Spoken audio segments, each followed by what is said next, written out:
And this tells you just how critical sleep is to fighting for our health. That swamps all other factors in terms of whether you're going to be healthy and happy at age 8 or age 108. There are genetic risk factors. Your genes are important, but your lifestyle is just as important. Outsourcing our cooking to corporations is killing us.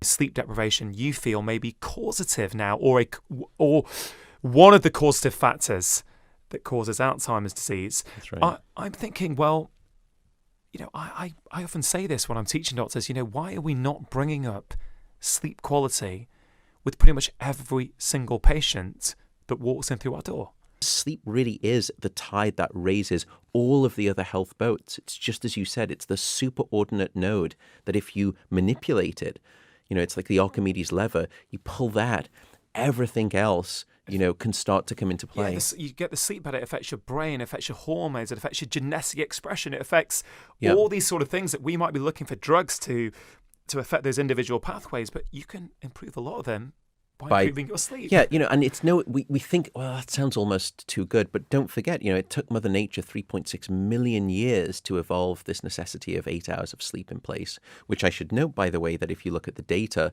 back in the 1940s, the average adult was sleeping about 7.9 hours of sleep. Now that number here in the United Kingdom is closer to 6 hours and 30 minutes.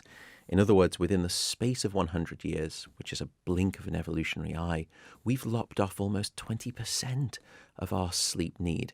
How could that not come with demonstrable health and disease consequence? So I think, there's that component there. But I love what you were saying that, in medicine, we're often, or even in research and pharmaceuticals, we're often trying to sort of manipulate one pathway in one area of the metabolic system, or one aspect of the immune system, or one feature of the cardiovascular system. And, sleep affects all of those. And we can, I'll give you an example. Firstly, we know that if you get a patient and you have them sleeping just 6 hours for 1 week, this is someone, let's say, who is healthy. At the end of that 1 week of short sleep, their blood sugar levels are disrupted so significantly that they would be pre-diabetic, that you would diagnose them as being in a state of pre-diabetic. Just from sleep deprivation? Just from sleep deprivation. When you control all of the factors. You can also speak about sleep loss and the cardiovascular system.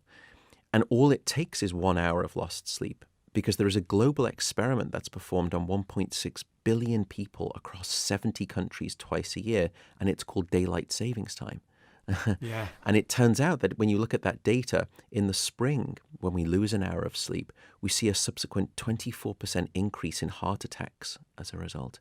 It's just incredible. But in the autumn, when we gain an hour of sleep, we see a 21% reduction in heart attacks. So the data's there on a global level, isn't it? Just from that. Is striking, and you can even think, you speak a lot about, the immune system. It's so key for our health.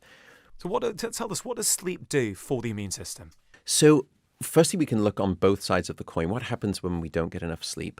Firstly, we know that people who are sleeping 5 hours a night are 4 times more likely to catch a cold than those people who are sleeping 8 hours or more. Wow. Striking study, very well controlled study. We also know that it doesn't take 1 week of, short sleep deprivation. 1 night is enough. What we've found is that if you take healthy individuals and then we limit them to just 4 hours of sleep for 1 single night, what we see is a 70% drop in critical anti-cancer fighting immune cells called natural killer cells, which are these wonderful sort of immune assassins that, help decrease our, cancer risk. Yeah. And help us fight infections. And fight infection. Part of our innate immune system. Exactly. Part of that critical innate immune response. Flip the sort of the side of the coin. And now what we find is that when you get sleep, there is a change in what we call the autonomic nervous system, which is sort of this automatic part of our nervous system. And that automatic nervous system is split into 2 branches. One that is sort of like the accelerator pedal that gets us revved up, triggers the fight or flight response. The other is the brake that sort of calms us down. And when we go into deep sleep, we apply that brake to the nervous system and everything quiets down. Heart rate decreases. Deep sleep is the most wonderful form of natural blood pressure medication that you could ever wish for. Yeah. But one of the other things is that we see as that nervous system quiets down, levels of things like cortisol drop down, that stress-related chemical. And it's during that time that the body goes into an immune stimulation mode. And it's where essentially you're going to restock the armament of your immune army so that when you wake up the next day, you can battle and fight infection. What's also fascinating, and I love this data, and this tells you just how critical sleep is to fighting for our health. If you look at people who become infected, or you actually infect them in the experimental laboratory, let's say with sort of a cold vaccine, or you immediately trigger increased sleepiness and increased amounts of deep sleep. And it turns out that the infection indicates to the immune system that you're under attack, and the immune system will actually signal to the sleep system within the brain, we need more sleep. Sleep is the best battle force that we have right now to combat this assault. And so that's why when you're sick, all you tend to want to do is just curl up in bed and go to sleep. The reason is because your body is trying to sleep you well. It's an appropriate response to what's going on, right? Exactly. The bodies are pretty clever, right? They are remarkably clever. You know, again, Mother Nature has figured this out. And so she brings up this thing called sleep, which I would argue is probably like the Swiss Army knife of health. You know, whatever ailment you are facing, it is more than likely that sleep has a tool in the box to try and help fight it. That's so key. Whatever ailment you're facing, guys, if you're listening to this, whatever you're suffering from, whether it's a lack of energy on a day-to-day basis, or whether it's that you're worried about your risk of developing a chronic disease such as type 2 diabetes or heart problems as you get older, what Matthew is saying, what Professor Walker is saying is that sleep, improving your quality of sleep, is going to help you with all these different facets. It's going to help reduce your risk. It's going to help increase your energy. It's also going to reduce your risk of actually getting disease in the future, which is just absolutely incredible. I mean, we are going to move on to tips, because I know many of you will be thinking, okay, this is all great. I'm sort of hearing about all these things that sleep does, but how do I get more? So we're going to come to that shortly. But so many health inequalities are there from people from different socioeconomic groups. We know in the UK that you can have as much of a 10-year difference in your life expectancy depending on where you live. One thing I like about a focus on sleep, and I appreciate that there are many pressures in deprived communities, financial stresses, maybe a lot of shift work, maybe working multiple jobs. That's so right. I absolutely understand and recognise that there are significant issues that we have to overcome. But a lot of the recommendations that we're now going to talk about, that I cover in my book and you cover in detail in your book, most of the recommendations to help people to, get more quality sleep are free of charge. Yeah, I often say that I think sleep is perhaps the most democratically freely available healthcare system for everyone around the world. Now, that's a bit of a glib statement on the basis of exactly what you just said, I think about, and the data is quite frightening. We've been looking at this too, at sort of low socioeconomic status communities, and there what you'd see is just what you described, higher general social stress that impairs sleep, usually working multiple different jobs, split shifts, working the night work. Often people in those communities are working in the service industry. That usually means that you're either up very early or you're staying in work very late, all of which comprise, factors that work against sleep. So I want to be really appreciative of that. Yeah, me too. But still, I think, the tips that we can do right now to start sleeping better every night should be applicable and for the most part utilized by just about everyone, as long as you don't have a sleep disorder. Well, Matthew, normally I end the podcast off by asking people for 4 key tips that people can put into practice immediately, but we don't have to limit it to 4. I want this podcast to inspire people to not only take sleep seriously, but to give them some practical help. So immediately after listening to this, I can put the headphones down and go, right, I'm going to do what Professor Walker's asked me to do. I'm going to try these 5 things today. In your experience, and you've been interviewed all around the world now to do with your book, what are those common things that people aren't doing that they could do to help improve their sleep? Yeah, so there's probably maybe 5 things that people can do right now to get better sleep. The first is regularity. Going to bed at the same time and waking up at the same time, no matter what. Even if you've had a bad night of sleep, still try to wake up at the same time. Just understand it's going to be a tough next day, and then get to bed at the same time that following night, and you'll have a good night of sleep. You'll sort of sleep a little bit more soundly that night. Even if it's the weekday or the weekend, don't do what we call social jet lag, which is sort of where you sort of sleep too late at the weekend, and then on Sunday night you've got to drag your body clock all the way back and try and force it to sleep at a time when you haven't been sleeping before. That's torture. Regularity is key. The second thing is temperature. We've spoken a little bit about that, but keep your bedroom cool. Probably around about 18 degrees Celsius, which is colder than most people think. But cooling the room down takes your body into that right sort of thermal space for good sleep. It cools it down. Darkness, we've spoken about too, but we are, I think, a dark-deprived society in this modern era. And you need darkness at night to allow the release of a hormone called melatonin, which helps time the healthy onset of your sleep. So yes, it's to do with blue light sort of emitting devices, screens, phones. Those are things that you should try and stay away from in the last hour before bed. But it's not just that. It's also overhead lighting. We don't need to be bathed in electric light all night. In the last hour before bed, just try turning half of the lights off in your flat or in your home. You'd be surprised at how soporific and sleepy you become when you're shrouded in darkness. So that's the third thing. The fourth thing is, I would say, walk it out. And what I mean by that is, don't stay in bed if you've been awake for 20 or 25 minutes, either trying to fall asleep or you've woken up and you're trying to get back to sleep. The reason is because your brain is this wonderfully associative device, and it will start to very quickly learn that being in bed is about being awake rather than asleep. So what you need to do is, after about 25 minutes, just relax, understand that sleep is not quite here yet, go to a different room, in dim light, read a book or listen to a podcast, but don't check email, don't eat, because it trains your brain to expect that in the middle of the night. Only return to bed when you are very sleepy.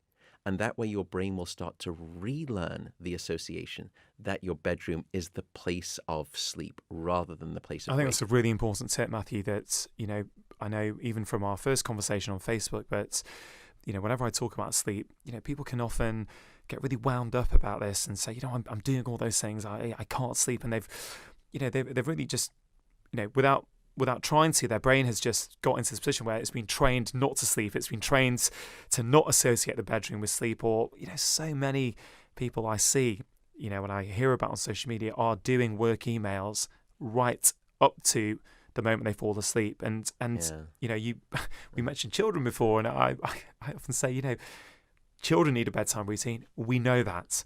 Right? Why as adults do we think we're any different? We should, and you're absolutely right. We've turned the bed in this day and age often, into a kitchen. We've turned it into an office. We've turned it into a cinema. We do all of these things typically on the bed, which then it does impact the brain's association. It gets quite confused about what this thing called the bed is all about. So I think that's a very helpful tip. And try not to get too anxious if you're sort of falling asleep. I know that probably a lot of what I've been telling people will make you feel anxious if you're not being able to get the sleep that you need. But try not to worry about it. Everyone has a bad night of sleep. Just get up, understand that you're going to be awake for a little bit longer, and then go back to bed, and you will start to relearn that association. And in fact, a lot of people and patients will say to me, well, I've been falling asleep on the settee watching television. And then I get into bed and I'm wide awake and I don't know why. And again, it's because of this association that you've learned with the bed. The final two things, one of which we've mentioned, is what you intake into your body, caffeine and alcohol. We've spoken about caffeine, but I'll speak about alcohol quickly. Many people use alcohol as a sleep aid, and it is anything but an assistant to sleep. Alcohol is a class of drugs that we call the sedatives, and sedation is not sleep. Unfortunately, it's very, sedation is not sleep. it's I love very it. different. So what you're doing when you have a nightcap or you use alcohol to try and get to sleep, and many people do, understandably so, they mistake one for the other. You're just knocking your cortex out. You're not in natural sleep. The two other problems with alcohol and sleep: firstly, alcohol will fragment your sleep. So if I were to record someone's sleep in the laboratory after they've had a couple of drinks, their sleep is littered with all of these awakenings throughout the night.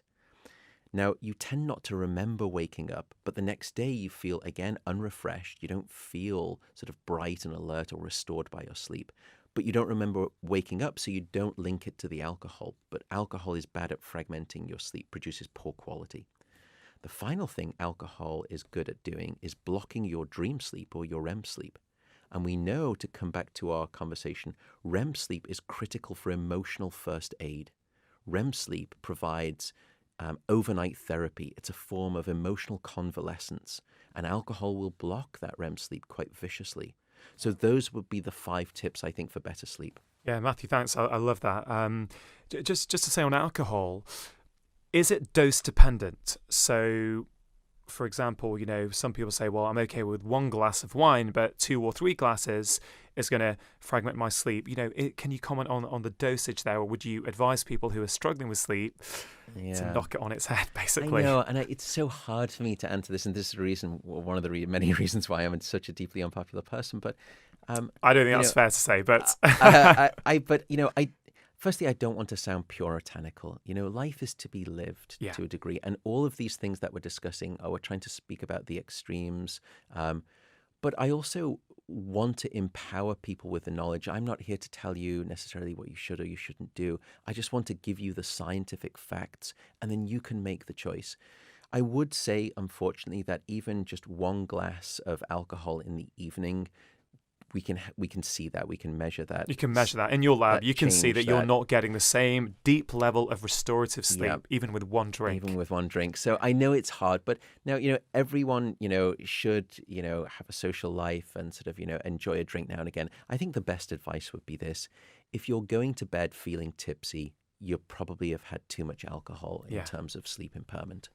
Well, I think, I so resonate with it, with so much of what you've just said, which is, this podcast, what I do, what you do, it's not about telling people what to do. I've got no interest of telling someone what they should do. I have no right to tell someone what they should do with their lives. Yeah. What I think we're trying to do is to educate people, inspire them, empower them to understand what lifestyle choices they're making and how that could impact their health. And I always draw the analogy with going out, having a few drinks with your mates on a Friday night. People know intuitively that if I go out for a drink on a Friday night and have 3 or 4 pints, let's say, you know what, my Saturday morning might be a bit of a write-off. I may not be functioning as well as I might want to. But you're going into that with that knowledge. You're saying, I know the effect alcohol has on me, but I'm going to get so much enjoyment out of my night out tonight that I'm willing to put up with the consequences. What I think we're both trying to say is, guys, we just want to empower you. We want to help you understand the impact that caffeine might be having on your sleep, that alcohol might be having on your sleep, that the fact that you're on your work emails before you go to bed might be having on your sleep. Do with that information what you will. That's how I would put it. I so agree, because I think, a lot of, what you speak about in your book, which is, far more wide ranging than mine, because I just take one of the things, you go after 4 of the key pillars, which is so much more impressive. I think it says so much about the difference between me and you, Rangan. But you're a researcher. I'm a clinician, right? There's a big difference, right? There is, but I still think it's a heroic thing. But what I would say, I think, is that, yes, a lot of people are aware of some of these things, like it's good to be physically active, I should try and stay away from drinking too much alcohol. But I also think that there's a lot of what we discuss, I hope in both books, that is perhaps knowledge that people aren't aware of. Yeah. And if only that they were aware of it, they would actually want to do something different. That's the sort of the case that I'm really passionate about, is that people, as long as you know the information and you choose to do otherwise, no problem at all. A lot of people just are either misinformed or entirely, when it comes to sleep, uninformed. That's the goal. That is the goal, and it's really about, it's that empowerment piece. And And this is one thing I just want to end on, is just to say, guys, look, it may not be that you can just change one thing and suddenly have a great night's sleep. You might have to change 3 or 4 things together. That's certainly my experience. It's like, Matthew, you're a researcher, so a lot, you'll do research on showing what caffeine does, on showing what alcohol does.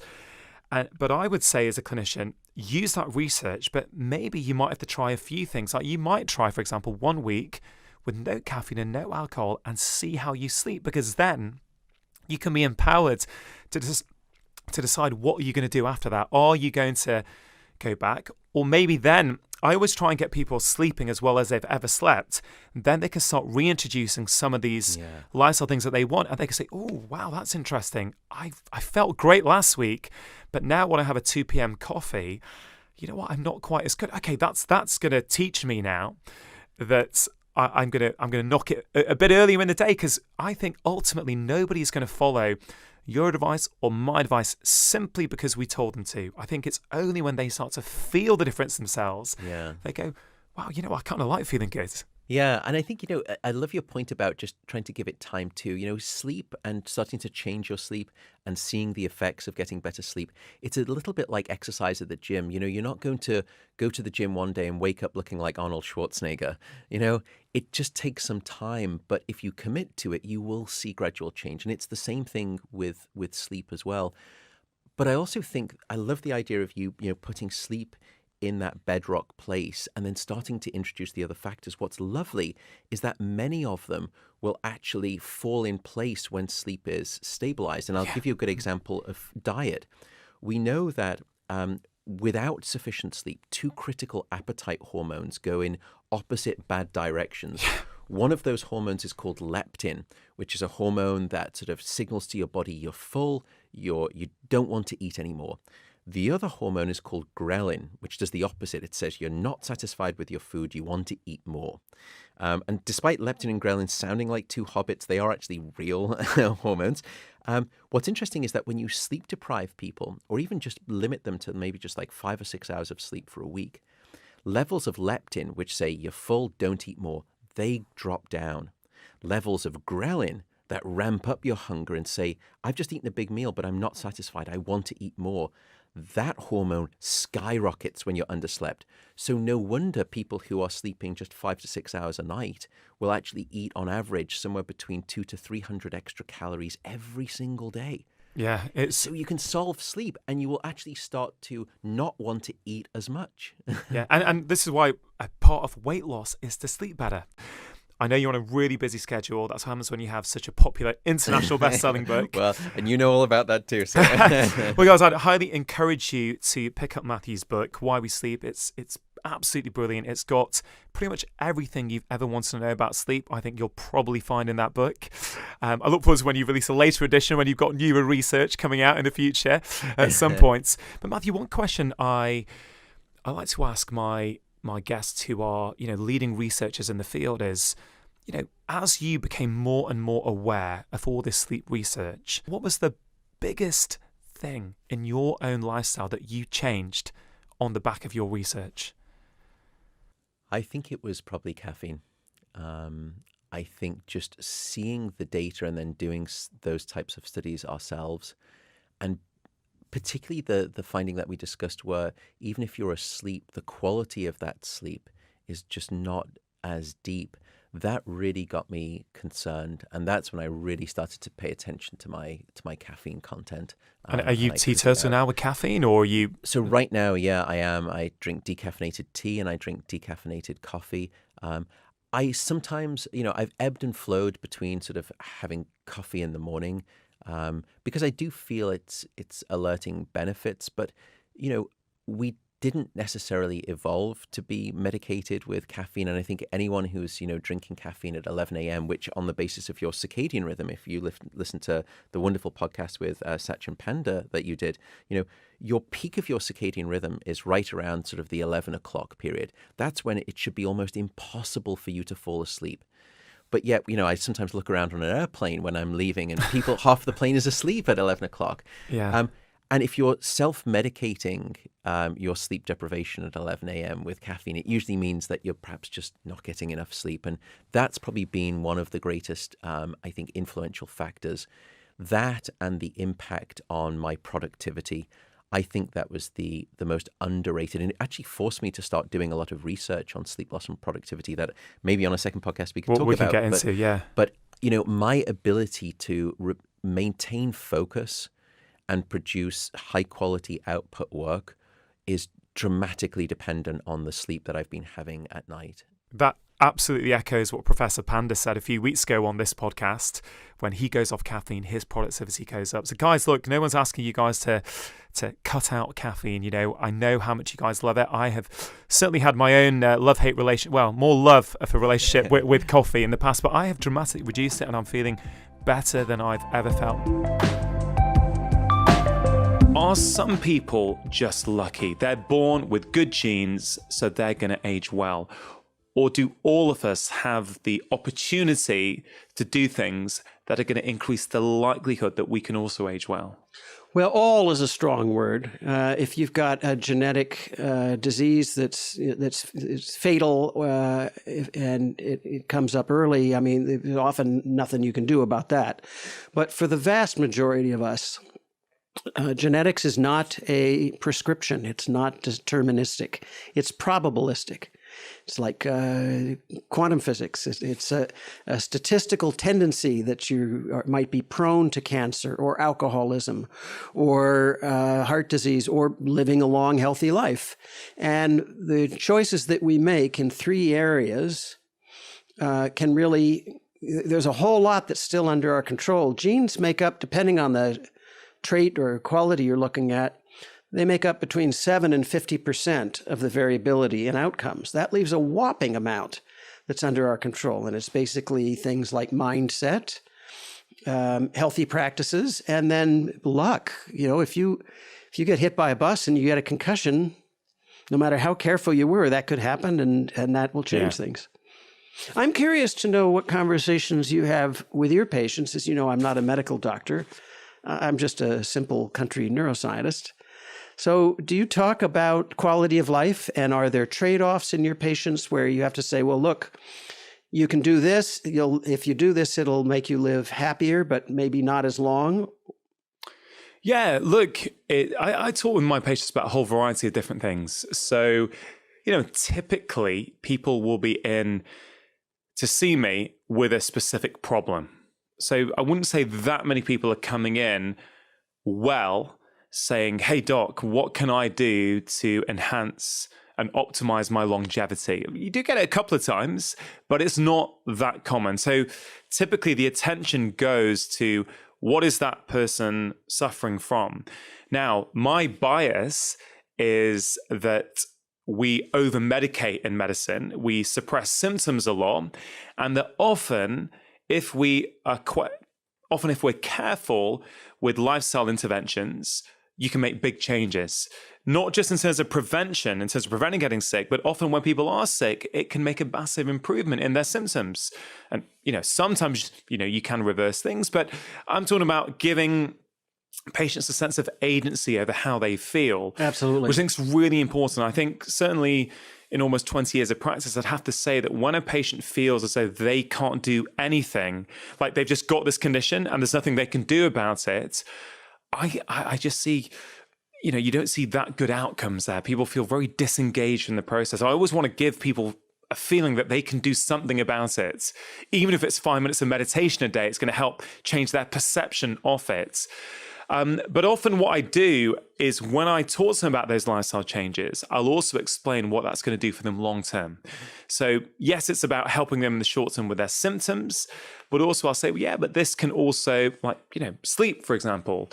I spoke to Matthew Walker on the podcast maybe a year ago. He's terrific. So. Yeah, absolutely fantastic. And me and Matthew were talking about some of the research that is suggesting that sleep deprivation, chronic sleep deprivation, can be causative absolutely. in the development of Alzheimer's. Absolutely. And interestingly, there are many misdiagnosed cases of Alzheimer's where somebody's got memory impairment and they're simply sleep deprived. Yeah, exactly. So if I had a patient who was struggling with their sleep and who also had a family member with Alzheimer's, for example, the conversation could very easily be about the things that they can do in the short term to help.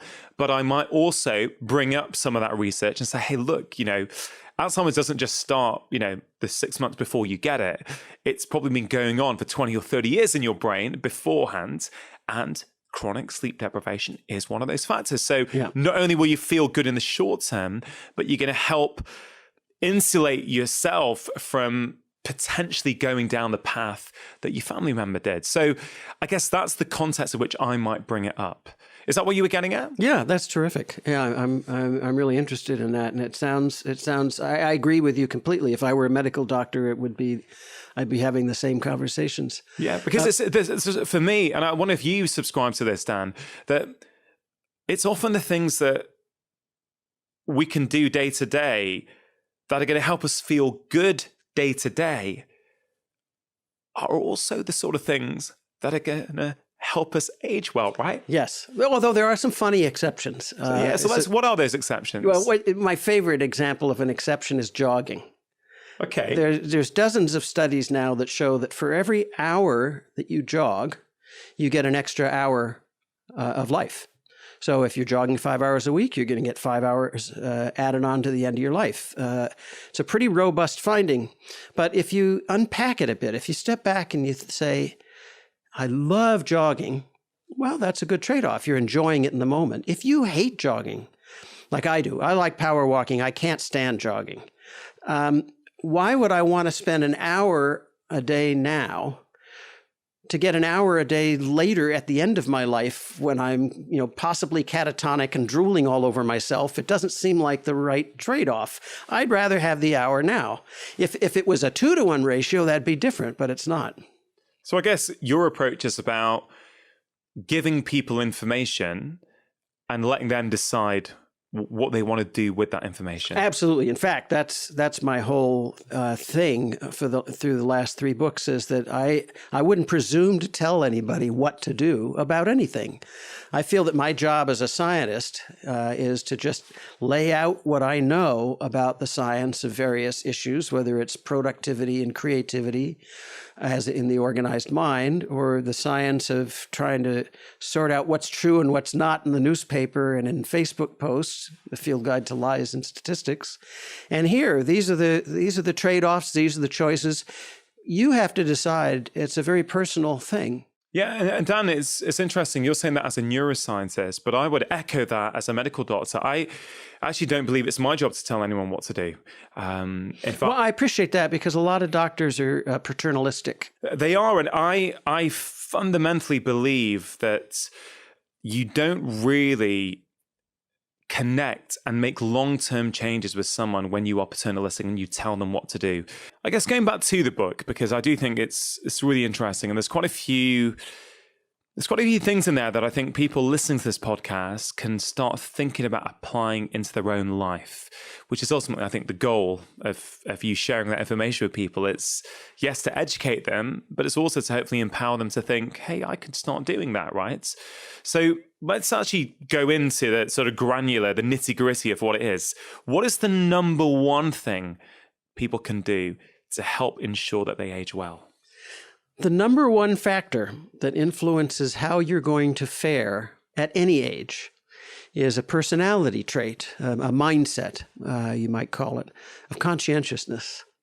That swamps all other factors in terms of whether you're going to be healthy and happy at age 8 or age 108. Now, think about it. Conscientious kids don't cross against the light, so they're less likely to get hit by a lorry. Conscientious teenagers and adults are less likely to end up in prison because they follow some marginal rules. Conscientious adults go see a doctor when something's wrong. They say it hurts here, and then, conscientious adults have a doctor, and they at least in the US, their insurance payments are current, and when the doctor tells them to do something, they do it. Conscientiousness, which is a cluster of traits relating to stick-to-itiveness, reliability, dependability, doing what you'll say you'll do, that's the biggest single factor. And although it's unevenly distributed throughout the population, some people have a lot of it, some people have none. And on the one extreme, if you've got too much of it, it becomes obsessive compulsive disorder, compulsive hand washing or things like that. You can change that as well as any personality trait or mindset quality at any age. It's never too early to start, and it's never too late to start. Yeah, and that's super interesting, because when you talk about personality, because you're basically saying the number one factor that predicts if you're going to age well is how conscientious you are. Yeah. And some people will hear that and think, oh my God, I'm not that conscientious a person. So that number one factor that Dan said, and Dan, that neuroscientist said, I don't have it. But what you're then saying is that you can change your personality. Well, you can. The whole field of psychotherapy is based on this idea. And although not all psychotherapeutic techniques work for all people, there's a bunch of studies coming out about behavioral change.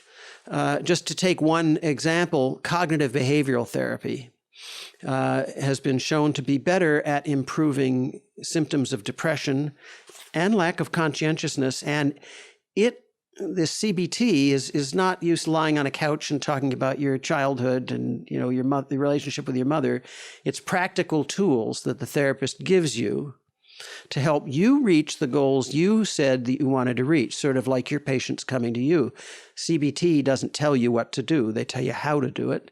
And it's been shown to be more effective than drugs, even antidepressants. And interestingly, perhaps counterintuitively, CBT alone is more effective than the combination of drugs and CBT. But it's not just therapies, meditation, yoga, finding inspiration from literature or art, or somebody that you've read about in the news who has made a change, maybe somebody in your family, and saying, I'm inspired by that, I'm going to do that. Super interesting, isn't it? That conscientiousness is that number one trait. And that it's something that you can train or work on, certainly. At any age. At any age, which is very encouraging. Now, when you were describing conscientiousness, I was thinking, okay, so someone is conscientious, they're going to wait for the green man to cross the road, they're going to go and see the doctor when they're sick. Are you talking about someone then who just follows rules? Because I guess, and I've read your previous book, and I know you talk a lot about creativity. And, there's so many benefits to being creative and, I guess, challenging a lot of the assumptions that are already there in society and actually, sort of navigating your way around that. Is there a clash there somewhere? Can you be someone who is highly conscientious, but is also very creative and willing to challenge things? Well, I believe so. Do you see what I'm getting at? I do, yeah. Because conscientiousness, although rule following is a part of it, it's not all of it. Yeah.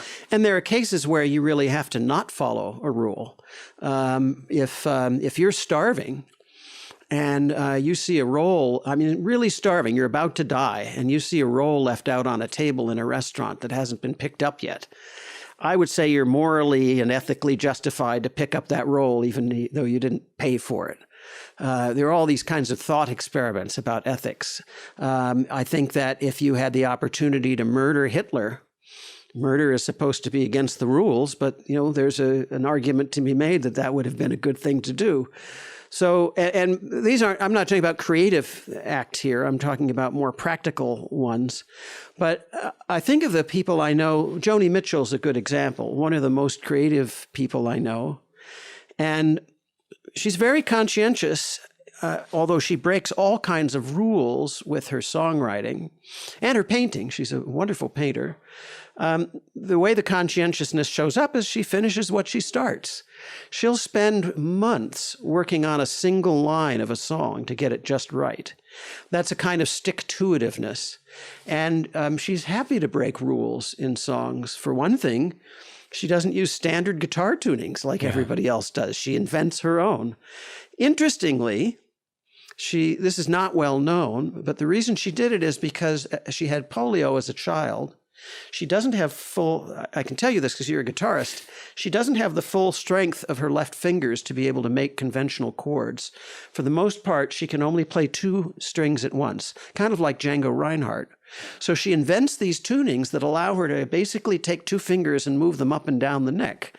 I would say that's an interesting case of rule breaking and conscientiousness. Yeah, I mean, it's super interesting. That reminds me of, I don't know if you heard of a band called Crowded House. For sure, Neil Finn. Yeah, I love Crowded House. Yeah, they were one of my favorite bands in the 90s. Yeah. I've seen them a few times play. Don't dream it's over. Yeah. There is reason within. Yeah, exactly. There is reason without. It's such a great track. Yeah.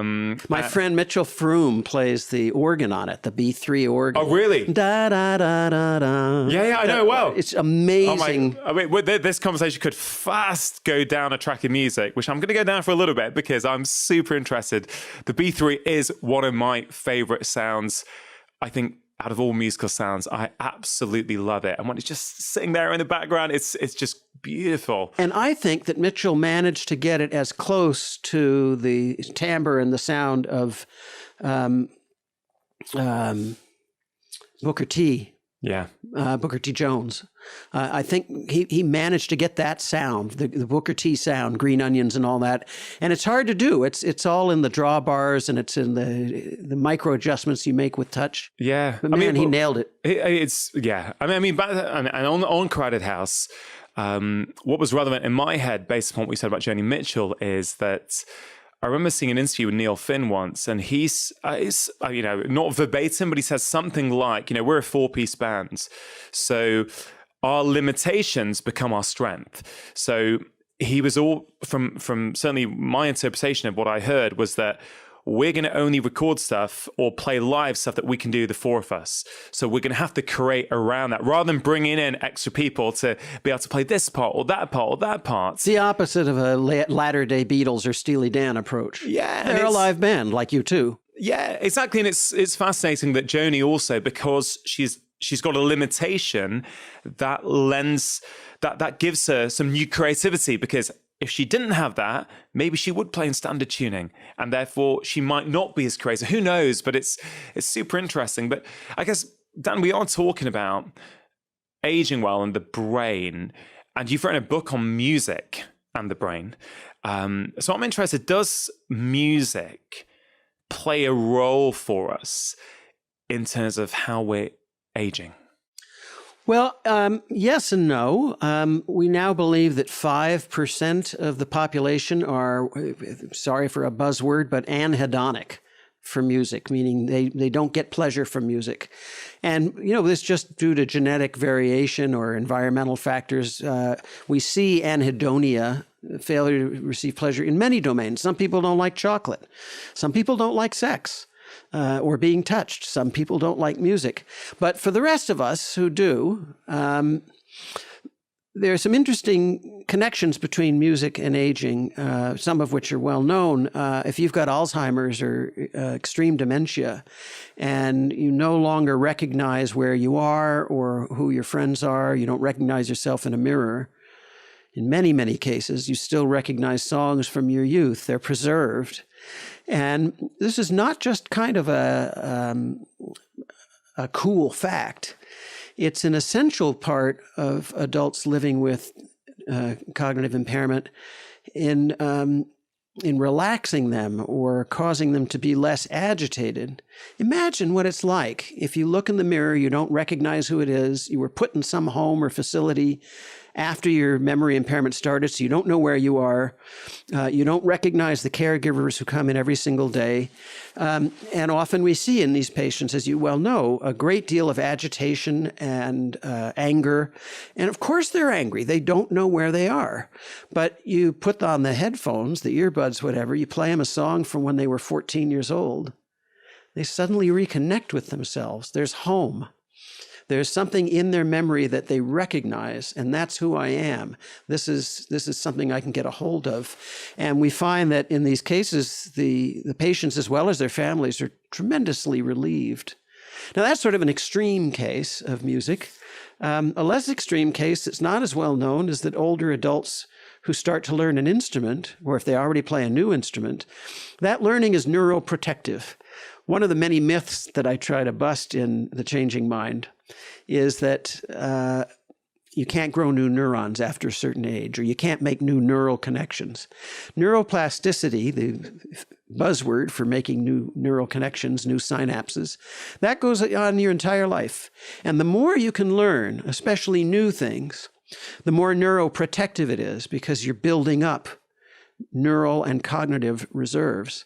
So that could be anything though, right? You just learning anything, whether it's music or sport or absolutely, but is a new language. So this sounds like one of the key things we need to be thinking about as we get older is keep trying new things. Yeah, and in particular, there's this new appreciation for what we call embodied cognition. Barbara Tversky and Scott Grafton both have new books out about this. Scott's is called Physical Intelligence. Fantastic books. The idea is that your body actually helps your mind grow through the experiences you have manipulating your body. So learning a new language is neuroprotective, but learning something that involves eye-hand coordination, musical instruments being one, not so much singing, but playing an instrument, or taking up tennis or ping pong, or anything that involves this kind of body intelligence. Very powerful is simply going for a walk on an uneven trail. As you probably know, some Scottish doctors are now writing prescriptions for their patients. Go for a walk outside. It's because as you're walking on an uneven surface, your foot and your ankle and your legs and your vestibular system are making dozens of micro adjustments every minute. You have to change the pressure and the angle, and you have to get feedback about what's happening so you don't fall over. And it's hugely important. So would you say that, would you therefore not be recommending as people age that they work out in a gym, on a treadmill, or on an exercise bike?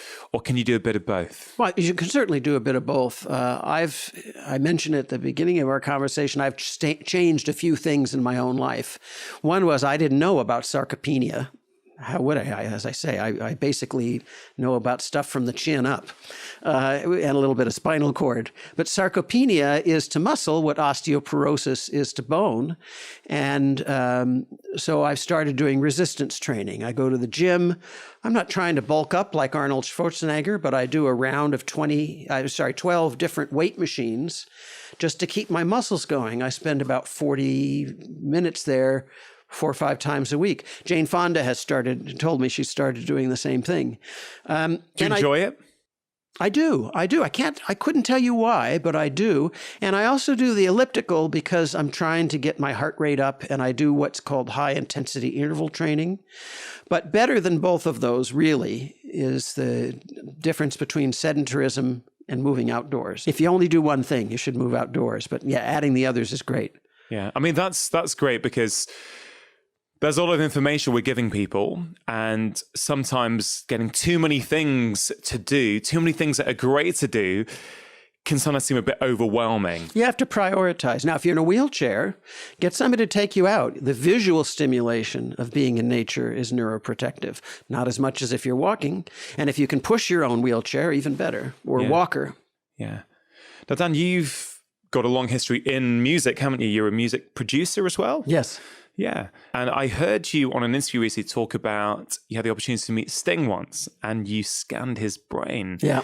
So I'm interested, Sting, I don't know how old Sting is, but he's a few years older than me. I'm 62. I think he's 67-ish. Yeah. So look, I haven't seen a picture of Sting for a while, but the last time I saw him, certainly there's no way I would have guessed that he was in his late 60s. It's clearly someone who seems to be aging very well. So Sting has a lot of practices, certainly that come across in the media that we read about. How many of those are true? That I don't know.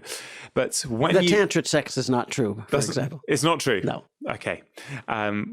Do you know what he does? I do. Sting had read This Is Your Brain on Music, and he reached out to me at some point in 2007 or 8 and said he wanted to visit the lab and meet me and talk about the findings. And so he came to Montreal, and I said, while you're here, if you want, we can scan your brain and we can, see what it looks like. It wouldn't be an actual study. I guess it's a case study, but not a proper experiment. And he was into it. And, we found that his corpus callosum is thicker than most people's. That's the fiber tract that connects the left and the right hemisphere. And we often see thicker corpus callosi in people who are very creative, who are shuttling information from the left to the right hemisphere. We learned some things about how he organizes music in his memory that were quite novel. We published a paper about it, Scott Grafton and I, the embodied cognition guy, in a journal called Neurocase. It's available for free on my website, as all my peer-reviewed papers are. Okay, great. And we'll link to all of them as well in the show notes section so people can easily find that. It is an article written for other scientists, but I think that the average person could glean the punchline from it. And then we kind of got along. We got along well, and he invited me to come and tour with him and the Police reunion tour for a few shows. You got to be kidding me! It was terrific. Oh wow! And so I did get to see what his life is like. He does yoga every afternoon. He has, for at least a couple of hours, sometimes 4. He earmarks alone time apart from the yoga to either practice something musically or learn a new song or write something, just to experiment around. He gives himself time to play every day when he's on tour. And then the other extraordinary thing was, we were talking about conscientiousness. I've never met anybody with the work ethic that he has. And, I'm a professor. I know a number of Nobel Prize winners. Most of the professors I know are workaholics. We work 75, 80 hours a week. That's nothing compared to what Sting does. He is working all the time. He enjoys himself, but his work ethic, just to give you an example, I asked him, how is it that you play bass and sing at the same time? I'm a bass player. That's very difficult to do because It's not like strumming a guitar or finger picking where everything's in sort of lockstep time. Bass parts tend to be syncopated. You're not always singing when the bass hits a note. You're sometimes singing in between notes and in odd integer ratios. And so just as a demonstration of work ethic, I said, how do you do it? He says, he says, when I know that I'm going to go out on tour and I'm going to have to play these songs in the studio. Yeah, you can track it differently. Yeah, he played the bass first, he sang second, or vice versa. If he's going to have to do it live, so he writes out on a piece of paper the lyrics and the chords or the notes, and he writes a kind of visual map for where the vocal note is versus the bass notes. Sometimes they're synchronized, sometimes they're anti-phase. And then he'll sit down and he'll practice one measure at about 1/5 the normal tempo. And he might do that for half an hour, that one measure. And then he'll put it away and go to another song, and the next day he'll come back and he'll add another measure. And he says it could take him 6 months to work up a tune at the proper tempo. And I thought, wow. Oh my God. Is it a bit like, some... Again, I'm not trying to compare the two, but just to sort of make it really relevant for people at home who maybe are not musical or don't play the bass and have never tried to play the bass and sing at the same time. Like, I'm sure it's the same in America, we have this thing where you have to try and pat your stomach and, put your hand around your stomach and pat your head at the same time, which some people find quite hard to do but I think most people, when they focus on it and practice... Well, it requires what we call limb independence. Yeah. So Is there something similar to that that's going on with Sting when he's trying to just teach him, maybe not limb independence, but, voice and hand independence? Yeah. And we find this in a lot of activities. Flying an airplane requires limb independence. You're using both feet, you're using both hands. One of the things I did in order to... adopt the advice that I gave others in the book is that I realized I had to push myself out of my comfort zone. And so I took flying lessons and studied for my private pilot's license because it is very complicated. It's not like playing drums. So you're doing this to help you age better? I did, yeah. Yeah. Because it's a new skill and it's sort of taxing your brain. and your brain's having to fire up different neurons. Yeah. Is that, in a nutshell, what it is? It's exactly that. It was taxing my brain in ways I hadn't taxed it before. Yeah. Not only that, but I'm terribly afraid of heights. And so it was a way for me to get some agency over my own feelings in life. I mean, I find if we just go back to Sting for a second, what I find really interesting is you started off talking about Sting and saying that he makes sure he does some yoga every afternoon, sometimes for 2 hours, sometimes for 3 or 4 hours. He ensures that he's got some time alone. Mm-hmm. And then you followed that up by saying he's one of the most, if not the most productive and conscientious people you've ever had the opportunity to meet. Yeah. And to a lot of people, that won't make sense. It will be like, hold on a minute. How can he be conscientious and hardworking when he's got time to do yoga in the afternoon and he's got time to spend an hour by himself each day? Unless, of course, those are things that help him be productive and conscientious. Well, it's exactly that. It's if I don't go to the gym in the morning, there's always this tension that I like you probably, I'm way behind in my work. I'll never catch up no matter what I do. And I always feel that if I take 15 minutes off, I'll fall 30 minutes behind. And so when I wake up in the morning, do I go to the gym and basically lose 45 minutes?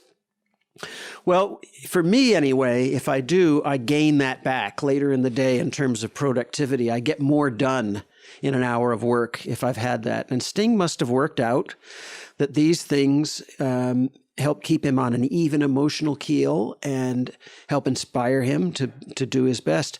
You know, the whole Sting story reminds me of something else that maybe your listeners will be interested in. I saw this fantastic magic trick.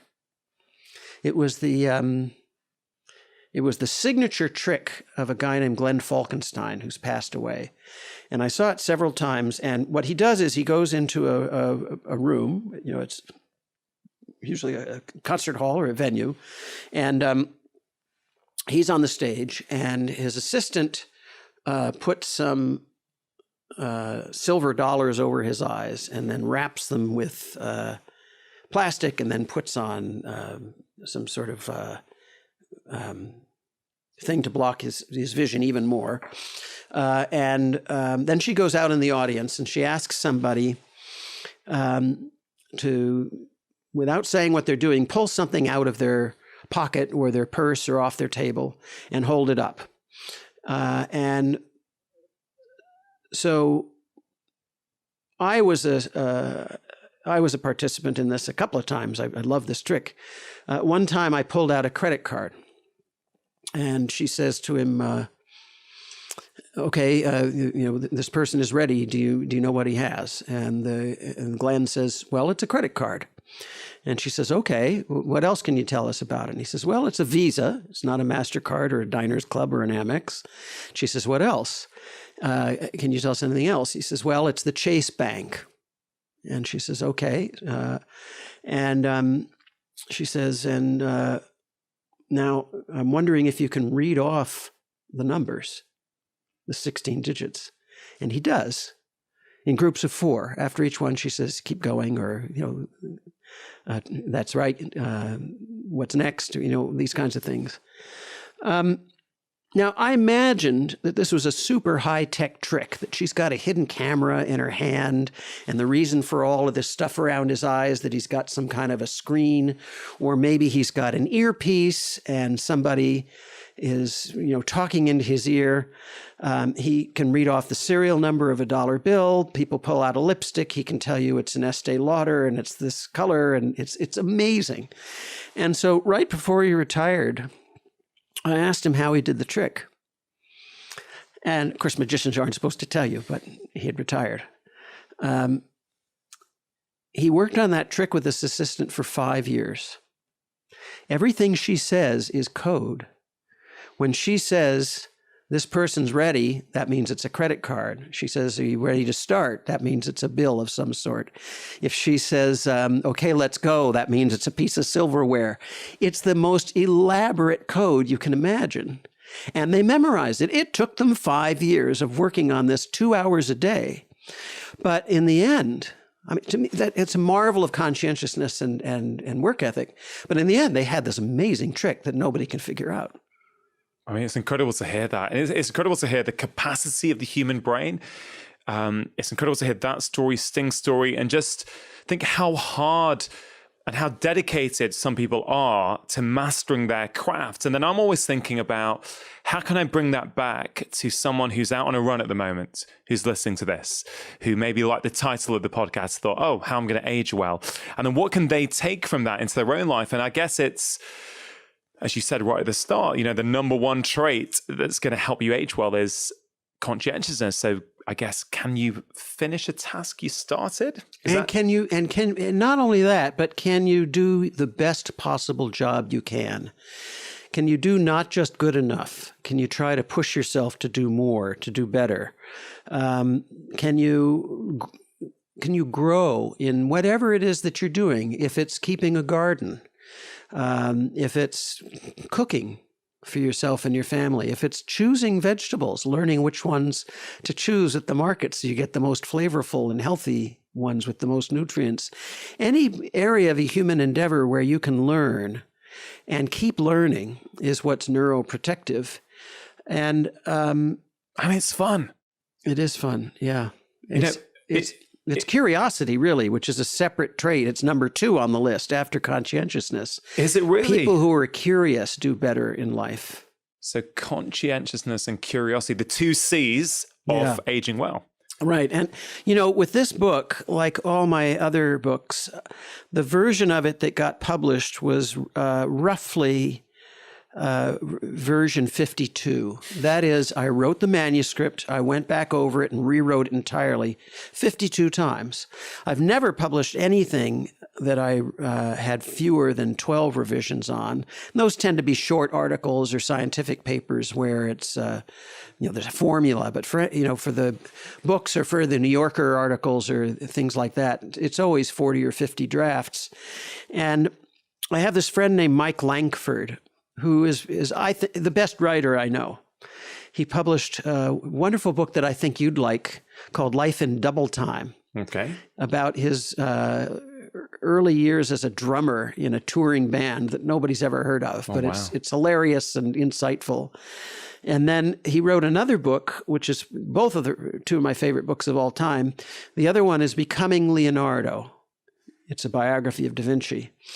It's so much better than Walter Isaacson's bio, which came out at the same time. And I said to Mike, your books are so amazing. How many drafts for Becoming Leonardo? He said 75. Yeah. He worked on it 10 years. That's a masterpiece. It couldn't be any better. I have much to learn. And I guess all of these stories, whether it's your friends there or yourself, just the act of you writing this book, forget about your other ones for a minute, just this book and doing 52 or so revisions, that is conscientiousness, that is dedication, that is actually, I guess, helping you to age well. Well, and it's curiosity. I'm curious to know what I can do to make it better. I'm curious to know if there's after our conversation, I'm going to go take notes because I get a chance between now and the paperback to do another few revisions. Yeah. And in stimulating conversations like this, I always think, well, there's probably something I can take and change it for the better. And it's interesting. I mean, as we record this, Dan, I mentioned just before we went on air, my 100th episode of this podcast has probably gone live whilst we've been chatting. Congratulations. Yeah, thank you. It's going to something that started off as an idea just over 2 years ago. 100. Yeah, episode 100 goes one out. A week. Yeah, pretty much one a week. I have taken August off the last 2 years because, for me, I've got 2 young kids. They're off in August. I want to just switch off and be able to spend proper quality time with them when they're off school. So, I've done that the last couple of years. But what's interesting for me is the feedback we get, the way it's grown so rapidly, and the fact that people say, "Look, each week there's such varied guests. I'm learning new things. It's making me think about my life in a different way. I can't wait for the next one. I'm really curious for what's coming next." So I guess I'm thinking, or I'm certainly hoping, that actually people who listen to this podcast each week with that curiosity, maybe in some way this is helping them to age well. Oh, I hope so. I believe so. If you can remain curious and learn new things, that's neuroprotective. Sorry to interrupt. If you're enjoying this conversation, there's loads more like it on my channel. Please do press subscribe and hit that bell. Now, back to the conversation. You said that dementia is not a disease of old age. That's right. It's so important for people to get that because, I've spent a lot of time with Professor Dale Bredesen in California. I'm sure you've seen some of Dale's work and some of his research. And, he's said on many occasions that, Alzheimer's or other forms of dementia may be starting even 30 years before it shows up. Now, you may or may not agree with that, but he's sort of said that the idea being that when you get symptoms is not when this starts. This starts That's right. long way before. And therefore, there's an opportunity, if we're aware of that, to start taking preemptive and preventive action, in our 30s, in our 40s, in our 50s, Right. not when we're suddenly getting the diagnosis at the age of 72, let's say. So I want to just hammer home that the things in your book that are based absolutely in science in terms of what people can do, they're kind of relevant to everyone, particularly women, I would say no matter what your age, right? I agree with you. I completely agree on everything you said. Alzheimer's disease is not like you just all of a sudden catch a cold, right? It's not like tomorrow you go to the doctor and boom, you have Alzheimer's disease. There's something that's been happening in your brain for a really, really long time that eventually leads to the symptoms, which again speaks to how resilient the brain is, how strong these brains we have are, because they can literally fend off a whole amount of pathology and insults and problems for years and years and years. And your ability and your brain's cognitive reserve, right, against these insults is really largely based on the way you live your life. There is a genetic component. Our DNA is part of whoever we are, everything we are. It's involved in every bodily and neurological function. However, your medical report card and your lifestyle matter just as much for the vast majority of people. Like even in patients with genetically determined Alzheimer's, even for those very rare patients who carry genetic mutations that cause Alzheimer's at a young age, there's evidence that things like exercise can really delay the onset of dementia. And for the vast majority of the population, over 98% of people do not carry those genetic mutations. So risk is really more about the interplay of factors like, sure, there are genetic risk factors, your genes are important, but your lifestyle is just as important, your environment is just as important, your medical health is just as important. And those are the things that we need to take care of pretty much as soon as we're aware that they're important. It's not like you're 50 and today you have to take care of your brain. No, this brain health should really be part of overall health. We should really start thinking about our brains as our best friends and the part of us that needs nurturing and supporting, that is doing so much for us, right? So I think it's really important that we make choices that really support the brain. And I usually like to say that I encourage everyone to think of their brains more like a muscle, right? There are things that you can do to make your brain stronger. You can exercise it properly, you can feed it properly, you can take care of it properly, and your brain will perform so much better for you at any age. Really at any age. Yeah, I mean, I want to sort of get into this lifestyle piece because there's so much that people can do, particularly the bit on movement as well, where less might be more for women, which I found really interesting and something I've been thinking about for some time as well. Before we do that, I wonder if we could deal with hormones and in particular HRT, which is obviously a very hot topic. It's a very divisive topic. Very. From you as a neuroscientist looking through the lens of the brain and with all the work you've done, what are your views on hormones and how they can be used to help brain health?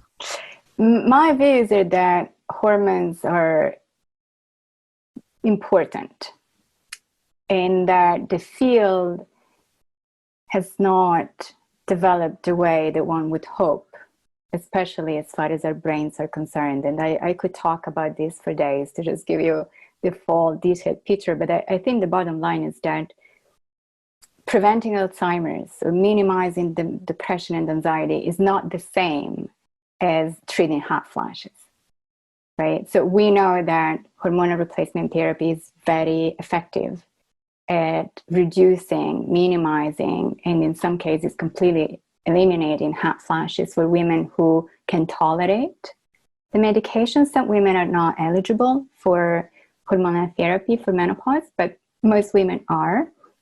And that is something that has been shown to be successful for. Like HRT can really help with hot flashes, with osteoporosis, with vaginal dryness, especially for women who undergo a hysterectomy or oophorectomy, which is the surgical removal of the uterus and or the ovaries.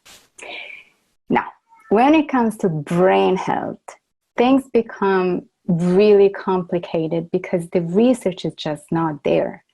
There have been clinical trials that looked at whether or not hormonal therapy could prevent dementia, right? And they showed that it cannot in women older than 65.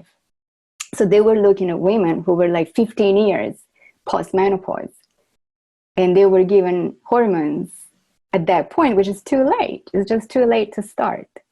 Now, more recently, 2 very large clinical trials tested the efficacy of hormonal therapy in women who were a little bit younger, so within 5 years of menopause, and they showed no adverse effects, but also no benefit for cognition. And I would argue that that is, again, too late.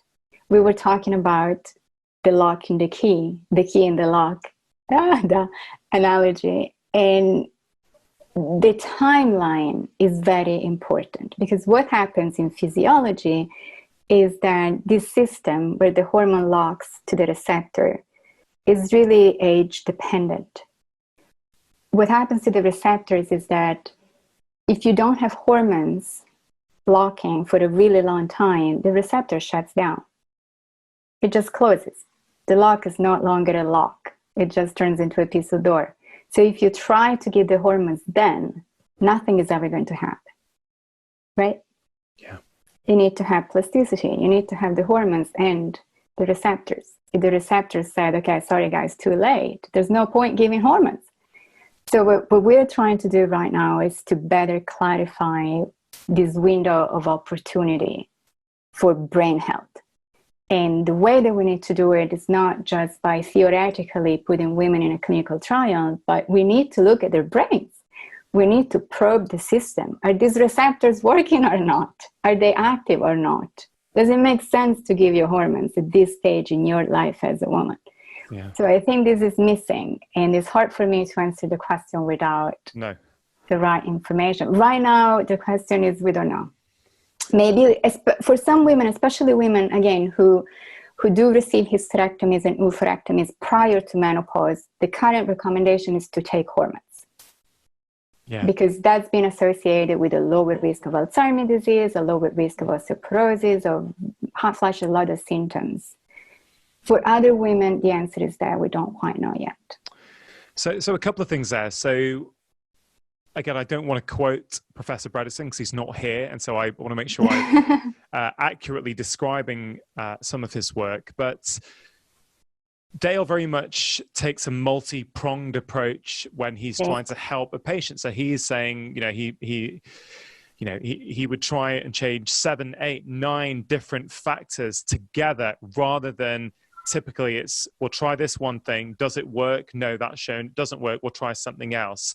And again, there's pros and cons of things, but I quite like that method in terms of it's not about trying to put everything onto one thing. It's doing multiple things. And I think he was the first person who really tuned me into thinking, maybe 6 years ago or so, that, maybe women should be, well, not women should be, maybe some women would benefit from taking estrogen in some form through and after the menopause, to not to withdraw that sort of trophic support to the brain.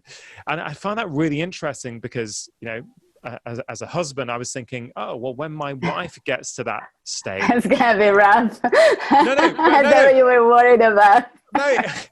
No. Oh, genuinely, it was more. Oh, once you know that, you can't unknow it, right? So then it's like, well, should women be routinely taking that, or should we be considering that with respect to brain health?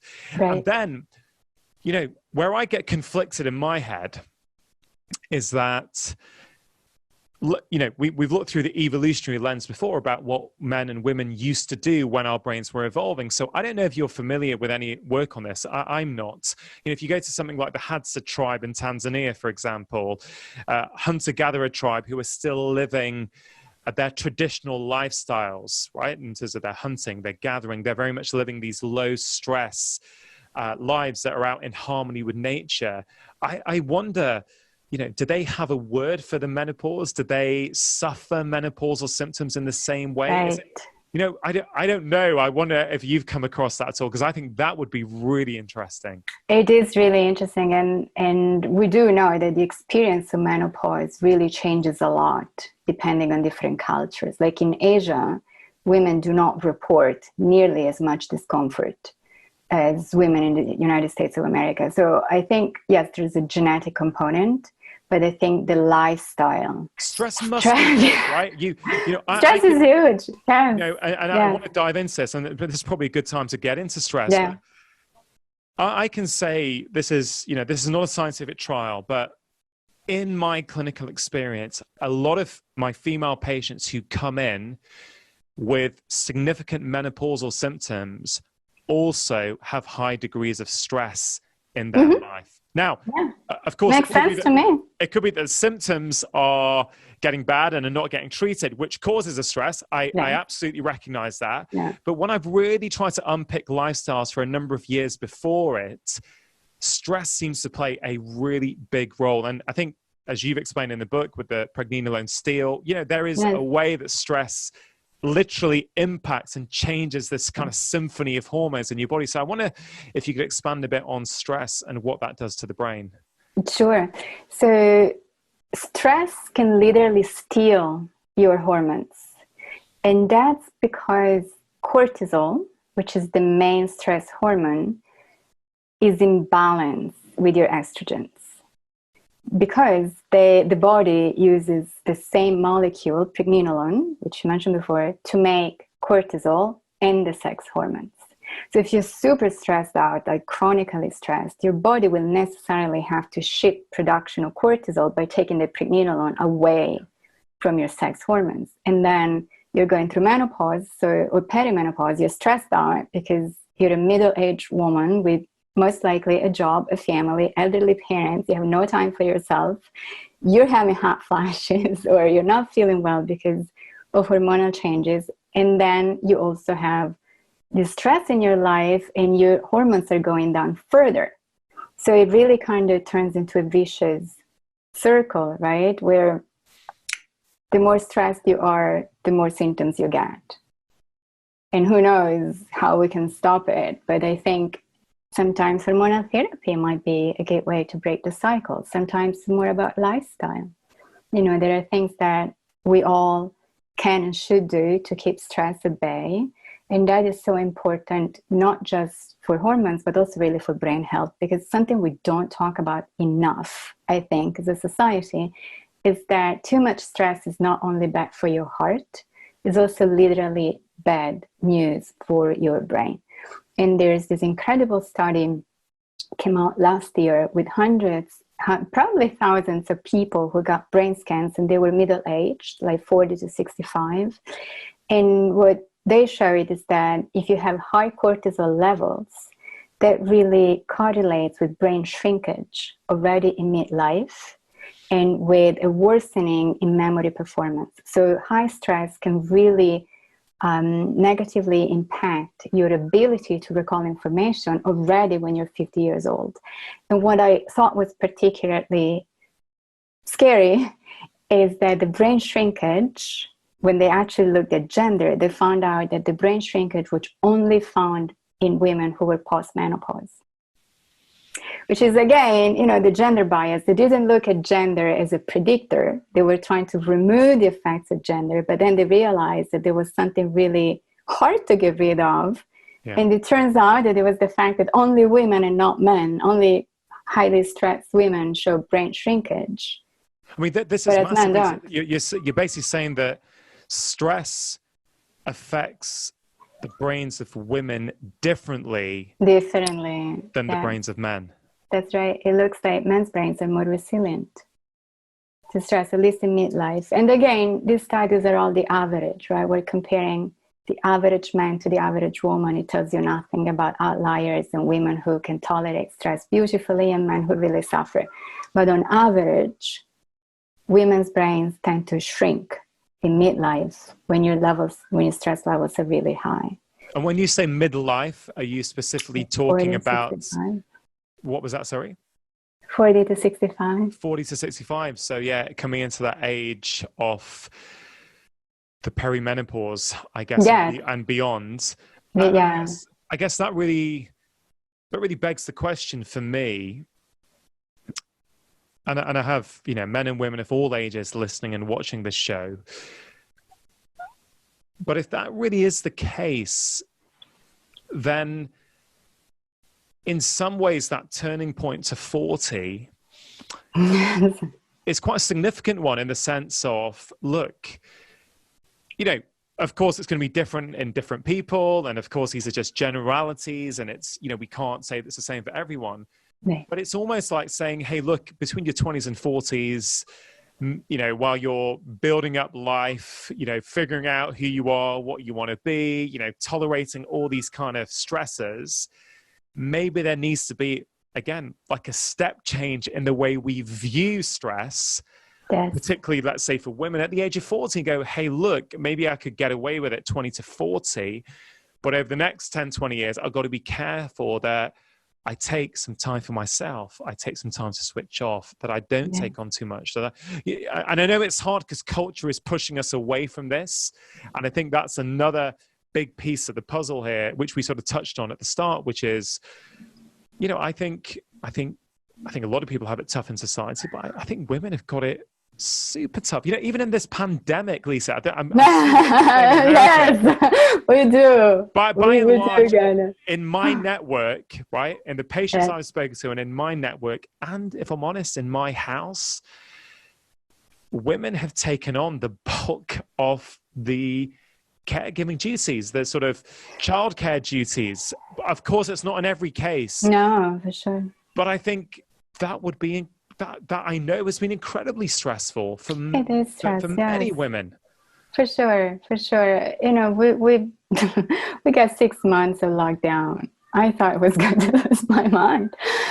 But it's hard regardless of pandemics, I think. And it's really about you being able to deal with stress, because there's always going to be something that is stressful in your life. Right now, everything is pretty much more difficult, but there's always going to be stresses for everyone. And I think it's really important to start looking at strategies to reduce stress and really make it part of our culture, which is, it's not part of our culture. Right? Yeah. Now, in some schools, kids are being taught yoga and meditation, which I think is phenomenal. I wish I had it. Yeah. I learned to meditate by myself. Actually, Dr. Rudy Tanzi taught me into that as soon as I moved to New York. And that really changed my life. I thought he was like excuse me, aren't you a scientist? So were you skeptical? This is interesting. As a scientist, you were skeptical. Oh my God, of course. Yeah, for sure. Yoga. I love both, and they have an incredible beneficial impact on the health of my brain, for sure. But also now we have actual clinical studies showing that they really change the functionality of your brain if you do it consistently enough and according to specific traditions or specific practices. And one practice that I describe in the book is the Kirtan Kriya, which is a form of Kundalini yoga, but it's actually a meditation that's been scientifically proven in clinical trials to improve blood flow to the brain, reduce cortisol levels, and improve memory function, specifically in women during midlife and after. And it's an 11 minutes meditation that is very, you probably are I've done it. familiar with Yeah. You're done. I had some Kundalini yoga classes last year with my wife. Actually, we had this Nice. instructor would come every Friday evening. We'd do that for a while, and that's good. you know, I do that meditation as well.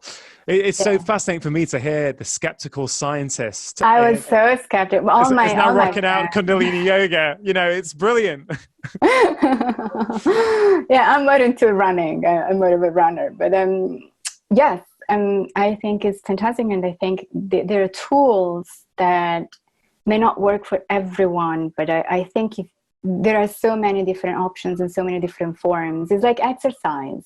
Yeah, there's something that will work for you. It's just a matter of finding out what you enjoy, what you can do consistently over time. Because if you do it for 3 days, it's not the same as really having a regular practice. And I think a lot of people have a hard time putting in the effort with regularity. Yeah. But the beauty about this meditation is that it's literally only 11 minutes, 12 minutes. And there's loads on YouTube. If people want to follow it, you can just look it up on YouTube and follow one along if people want to try it. I mean, Lisa, look, we've not even got into your 8 pillars yet, and I have about 10 minutes left. So I know my audience are going to love this, Lisa. We'll see what we can get through, and I might be able to persuade you for a part 2 at some point, because I really think people will enjoy this. But the things I thought, we'll get through more if we can, but I found the stuff on phytoestrogens and soy really interesting. And I don't think people on my show have heard much about that before. So I wonder if you could expand a little bit on those. Yes. So we were talking about hormonal replacement therapy, and which makes total sense, right? So as a woman, you're losing some of your estrogens, and the idea is to replace them with estrogens that come from the outside. Now, the source of the estrogen is something that a lot of scientists are looking into, because where are these hormones coming from, right? In the very early formulations of estrogen replacement therapy, and still in some formulations today, the hormones were coming from the urine of pregnant horses, which is not attractive perhaps in some ways, but it's a very reasonable source. They have to come from something, right? So they can come from animals, or they can come from plants. And something that I find very beautiful is that estrogen or estradiol is arguably the most ancient of hormones, which means that it's shared across all living beings, plants, animals, humans, as we also are animals, but we tend to forget about. So what that means is that plants make estrogens. They're called phytoestrogens, from Greek, estrogens from plants. And they are so bioactive and so easy to share across species that the estrogens made by a flower or a plant really works the same way as the estrogens made in our own body. They're just milder. The effects are milder. They're more gentle. So sometimes people wonder, and some people are looking into this right now, myself included, if a diet that includes a lot of phytoestrogens from safe sources could be a gentle replacement to hormonal therapy. And the answers from culture broadly seems to be probably yes. So where are these phytoestrogens coming from? The most abundant source is soy. And soy is very controversial. Yeah. But like we were talking about before, women in Asia do not suffer the kind of hot flashes and night sweats and neurological symptoms of menopause the same way that women do here in industrialized countries. It is possible that there's a genetic component. It is possible that the high quantity of isoflavones from the soy in their diet could also make a difference. Isoflavones are a very strong source of phytoestrogens. Yeah. Now, soy here is different. It's polluted. It's GMO, genetically modified. Is more of an allergenic for us than for Asian populations. So that may not be the best way to think about phytoestrogens, but there are a ton of other foods that contain a different kind of phytoestrogens. They're called lignans. And those foods are perfectly safe. And they're found very often in the Mediterranean regions. And we know that women on a Mediterranean diet have a much lower risk of heart disease, heart attacks, strokes, depression, anxiety, breast cancer, and dementia than women on like a Western type diet. So there's something about this diet that seems to be quite protective and quite supportive of women's health. And the key nutrients are sesame seeds, great source of phytoestrogens, flax seeds, also a great source, dried apricots, believe it or not, for some reason, all sorts of legumes, especially chickpeas and beans, some fruits, especially strawberries, melon, cantaloupe. All these fruits and vegetables are really rich in phytoestrogens, and I have a whole list because I'm a scientist, so I have a whole table in the book with all different sources by group and their bioactivity. So I think for me personally, that's the way I eat. And I've done so much research using brain scans where we show quite clearly that if you're like a 50-year-old woman, your brain looks at least 5 years younger if you're on a Mediterranean diet. I'm going to say this again. If you're a 50-year-old woman on a Mediterranean diet, your brain looks at least 5 years younger as compared to a woman who's also 50 years old, but who's been on a Western diet for most of her life. I mean, you can see them. You can see the brain scans. You can see the way the brain doesn't change when you follow a Mediterranean style diet, and the way your brain literally shrinks at age 50 when you are on a Western style diet. And do we know, obviously you mentioned one component, some of those foods there are obviously very prevalent in Mediterranean style diets.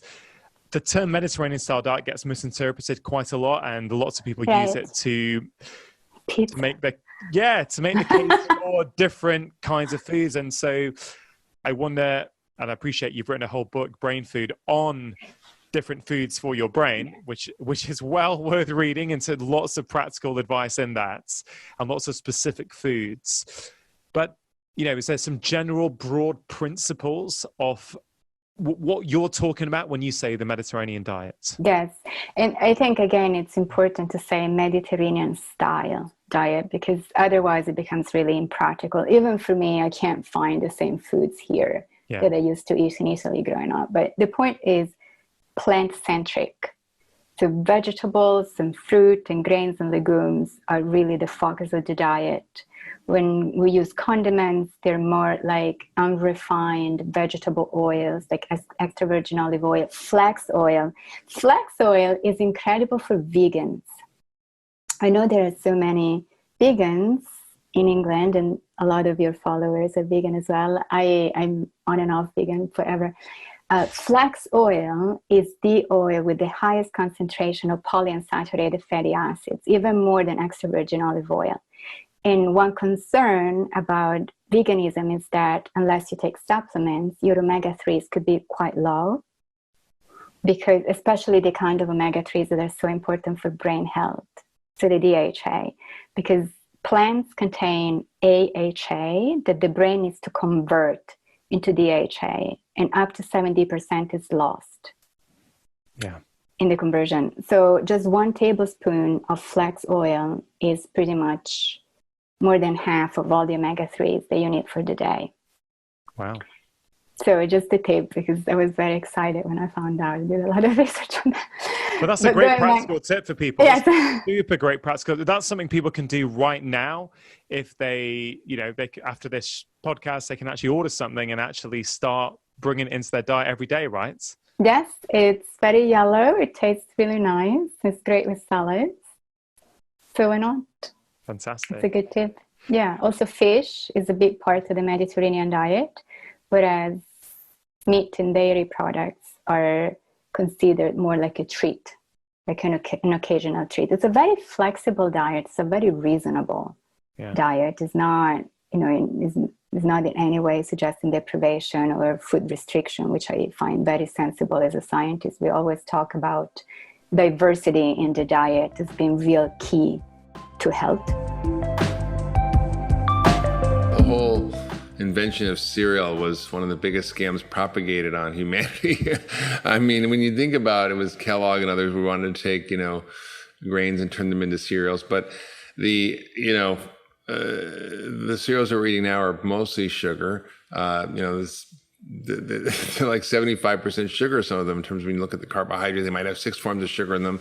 And they are what we think of, quote, as a healthy breakfast when we feed our kids. Cereal and milk is a good breakfast, but it's really toxic, and it leaves them nutritionally depleted. It makes them gain weight. It causes them to sort of probably not be able to focus and, often be hungry before lunch. So I often joke, I say I'm a cereal killer. I don't think we should be eating cereal.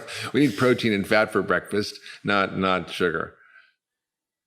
For a family or a parent listening, Mark, who thinks, okay, I get this. I want to change how I feed my children and feed myself, but they feel it's too hard, right? They feel, I don't know where to start because this is how we've been doing things for the last 4 or 5 years. Yeah. Dr. Hyman, tell me where to start. What would you say to them? Well, it's like anything else, if you don't know how to do it, it's hard, right? But last night I had some friends over, and, I was busy up until they showed up, and,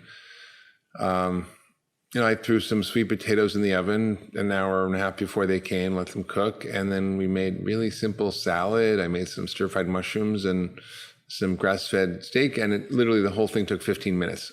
And it was super easy. So I think it's really about skill, and it's about knowledge. It's about understanding how to navigate the grocery store, navigate your kitchen, to have the right tools in place, to have things ready and easy for you. So I think it's often, we don't know the skills of how to cut vegetables, or how to shop, or how to prepare food, or how to cook. And so we really have lost these arts, and it's important for people to start to learn them back. But once you do, it's really pretty simple. And I have no problem feeding myself really well, and have for years, even in a very, very busy life. So I think in the book, I do talk about how do you make it easy? How do you make the habit stick? How do you make it affordable? And I think the messaging that we've gotten is that it's complicated, it's difficult, it's time consuming, it's expensive to eat well. And it's just not true. I mean, when you look at the data on affordability in whole foods, maybe it costs 50 cents more a day. Other studies show it may not cost any more at all. So I think we have to sort of understand that the propaganda of you deserve a break today, leave the cooking to us, outsourcing our cooking to corporations is killing us. And we need to take back our kitchens. They've been hijacked by the food industry, and we need to start enjoying at home. And I think, COVID has had that silver lining. A lot of people are starting to cook at home, and people are getting a little trouble because they're not necessarily thinking they want to eat healthy stuff. They want to bake, but you don't want to have that COVID-19 or the quarantine 15 pounds. You want to make sure you stay metabolically healthy, because if you don't, you're more risk for getting sick from COVID and more risk for dying. So I think we have to sort of get over this myth that it's difficult, time consuming, hard, and just understand that there are some basic skills you need to learn. And it's not hard. I mean, I had a family of 5 who lived in a trailer. Disability, food stamps, never cooked a meal in their life, all seriously overweight. The father was 42 on dialysis from kidney failure because of diabetes. I mean, type 2 diabetes at 42. And the son was, 100 pounds overweight. It was a pretty bad scene. Desperate to do the right thing, desperate to lose weight. He couldn't get a new kidney if he didn't lose the weight. So they were all struggling. And they never cooked a meal. So I said, let me not give you a lecture, but let's go to your house and let's go to shopping, and let's get some simple food. And I gave them a guide called Good Food on a Tight Budget. And we made, food from inexpensive ingredients that are whole foods, right? You don't have to have a $70 grass-fed ribeye steak, but you can have, ground turkey that's organic. So we had ground turkey chili. We had stir-fried asparagus. We made a salad, roasted some sweet potatoes. They didn't have knives or cutting boards. And within a few minutes, we realized this is fun. And 2, when they ate it, they were like, this is delicious. And the son was like, do you cook like this with your family every night? And I'm like, yeah. and then I was like, I don't know what's going to happen. So I gave them the guide on how to eat well for less. And then I gave them my cookbook with some recipes. And I said, you guys can do this. And on the way home, I bought them a cutting boards and knives, and I sent them to their house online. And the first week she texted me back, we lost 18 pounds. The mother lost 100 pounds in the first year.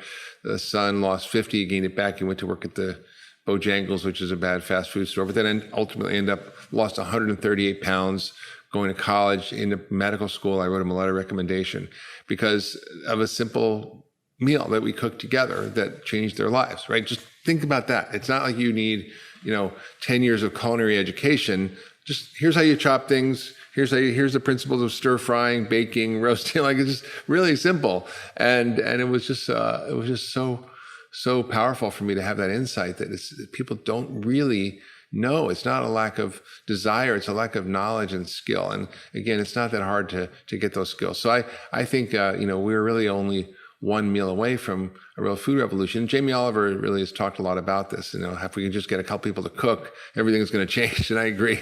Yeah, it really is something, isn't it? The skill of cooking that, until, I don't know when it was, when we probably couldn't have lived without the skill of cooking until, I don't know, 30, 40 years ago. If you couldn't cook, you didn't have access to takeaways and all these cafes to give you that food. You had to figure it out. And I do want to, I touched on this in my last book, Mark. I touched on this, the rise of the influencer and the Instagram influencer. And again, nothing wrong with that at all.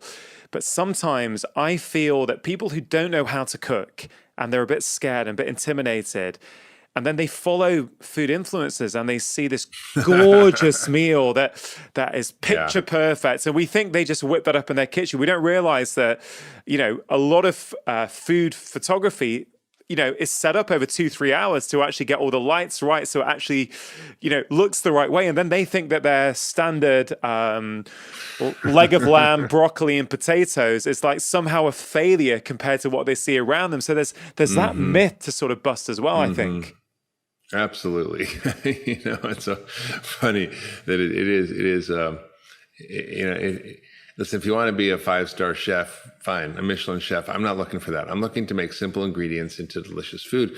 And it just doesn't have to be hard. It just doesn't have to be hard. It's if you get real food and good ingredients, the food itself just tastes good. I just made a beet salad. I just took and beets aren't that expensive. I just cut the beets, boiled them, chopped them up, and then put in like olive oil, lemon, dill, parsley, cilantro, salt and pepper. It was just a delicious beet salad, super simple. And the beet greens, I chopped them up, stir fry them with little onions and ginger, and had this beautiful, beet green side dish of cooked greens. And it's easy. Like, it's just, you don't need fancy recipes. I mean, I've written 5 cookbooks, but like, honestly, it's like, I don't really use a recipe book. It's just, once you learn it's like learning the scales, once you're a musician, you've gotten really good at the scales, you can play anything, right? So I think that's sort of how it works with cooking as well. Man, we're having this conversation at my dinner time, Mark, and you talking about those foods. I can feel my stomach juices just. I know you just woken up. It's morning time, but I'm getting super hungry as you say that. So me too. I'm like it's breakfast time. It is breakfast time, but you mentioned COVID, and looking after your diet and the way you live was important. 18 months ago was very, very important already. It's almost been heightened in the last 12 months in terms of what we're seeing around the world. And in some ways, this could be the biggest wake-up call to say, hey, look, you know what? It is time to really start putting our well-being, our health, our lifestyles first. I mean, what's your experience been of that? And, can you talk about some of those real risks with COVID and how your food choices, how it can impact that potentially? Yeah, I mean, I would hope that we're going to have a wake-up call around this, Rangan, but I'm not hopeful. I don't know what it's like in the UK, but in America, it's like crickets here, except for Bill Maher, who screams on television about how we need to face the fact that the reason in America we're overwhelmed by COVID is because we're metabolically so unhealthy. 88% of Americans have poor metabolic health, which means that they're like in the spectrum of prediabetes, which means they have belly fat, which means they have inflammation. And so when the COVID lands on them, it's almost 9 out of 10 Americans, they're like a sitting duck. And so it's like putting gasoline on a fire, and all of a sudden you get this cytokine storm that ends up killing people. And wherever you are on that spectrum, we know that the poor metabolic health is a driver for really bad outcomes. With that said, people don't understand that within a very short time, a couple of weeks maybe, you can really radically reverse your poor metabolic health. And I'll just give you a quick example. We had a type 2 diabetic on insulin for 10 years, heart failure, angina, liver, kidneys failing. I mean, she was a mess. She had a body mass index of 43, which normal is under 25. Over 30 is obese. She was in the severely obese category. 65 years old and taking insulin every day and tons of medications. Within 3 days of changing her diet, like 3 days, she was off her insulin completely.